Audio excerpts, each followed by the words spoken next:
What do you have to say, Val? Any questions? No, but I'll ask one actually to Michelle. Well, I'd like to say, I think that when we started doing this film, I think we all knew that we were doing something really original and really special. And boy, last night confirmed that. The response was so overwhelming, and thank you to everybody who was there last night and laughed all the way through it, laughed at our jokes, and thank you. Please encourage everyone to go because it was a ball. I have one question for you, though, Michelle, before we kind of open to you guys. Just looking at you, you're 24 at max. I'm 29. Okay. Well, be that as it may. For the next 7 years. Be that as it may, this is your breakthrough role, and it's generally actresses that are older want to play younger. When you got offered this part in a city where at the first wrinkle you start playing moms and you're declared legally dead when you lose your tan, did you have any qualms picking up harmony? No, absolutely not. I mean, I think fortunately it was the opportunity to work opposite Robert Downey Jr. and Val and to work on this amazing script. When I initially read the script, I was blown away. Like I said, it is completely original. And in Hollywood, as an actress, you really don't read scripts like this.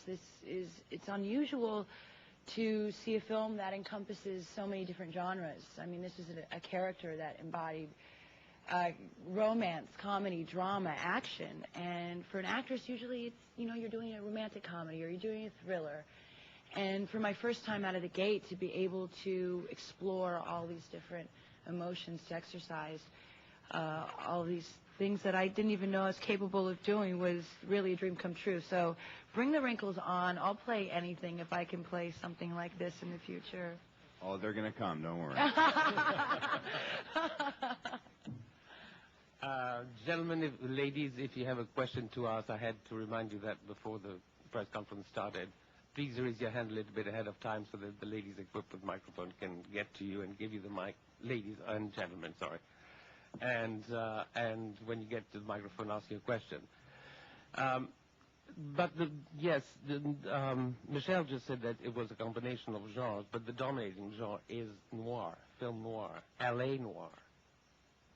How would you define that? Well, it's different for everybody, the experience of Los Angeles. I mean, to me, there's a lot of parallels between what Michelle's talking about and what you're talking about, these actors and actresses who get to be too old. And it's really, to me, this movie it uses the trappings of noir, but really what it's about is the belief in nonsense. It's absolutely nonsense to try to be an actor. There's 97% unemployment at any given time. Oh, that's a great job, let's do that. Everybody wants it. There's people coming off the bus every morning, truckloads of young girls that will always be prettier than you, even at 25.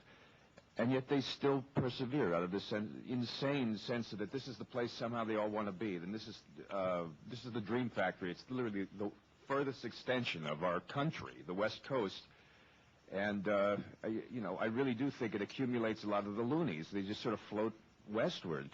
And there's something about this place that's magic where people say, look, I have intimacy issues. I can't be with one person and I can't, be loved by somebody, but I can go to L.A. and I'll be loved by millions of people I'll never meet. Everybody will love me, and it'll make up for whatever happened. Exactly. I'm getting kind of a Manchurian Candidate feeling. Who's Rogers, and why are we all required to... I mean, I'm okay with it, and I don't want any trouble, but I did have some tetly tea. Does that mean I'm supposed to have the bag on my goddamn forehead right now? And any other questions? Because I'm responding to internal stimuli right now. Sir. Good morning. Hap Erskine of the Palm Beach Post. Shane, your two stars, Robert and Val, have reputations of being so creative they can make life difficult for directors. First of all, I'd like to ask you two how you feel about those reputations, and then, Shane, how you dealt with it all. I've seen the way Val works. It's immoral and disgusting and self-indulgent. and fantastic in the aftermath. And what would you like to say that's wildly intuitive about me, Val? You're a very good kisser. Yeah, I think I got a bum rap about had that. a ham just to sandwich add to that. right before the makeout. Yeah. Garlic ham sandwich. But yeah, we're a little taut. You are? It's not easy. No one said life was easy. No one said making movies while you're having life makes it easier. I'll say one thing seriously about when I was younger. I think I didn't understand how hard the director's job is, and I was very outspoken about what I thought would make the movie better. And I don't know that I'm different now, but maybe smarter. Silence. Yeah. Condescension. I just don't leave the trailer. No, I don't know. I don't know if I don't feel I feel just as passionate about work, but I think I understand maybe now more than I did when I was younger that the best way to go about working on a movie is to go and really try and find out what the director wants to do that day, and start with that rather than the character. But and this was Joel's... But actors do... I want to finish that one thought. Go ahead, They please do get do. confused Correct. very often with the role they're playing. That happens a lot. And I think for some of the roles that I played, I was likened to the character more than others for some reason. I don't know. I didn't see him out of leather pants for 5 years, and that was after it was already out on DVD. I think, too, and this is what, and if you watch someone read the script to Kiss, Kiss, Bang, Bang, they have this experience, and it's not an inside movie. It's not, the player's not, I think really,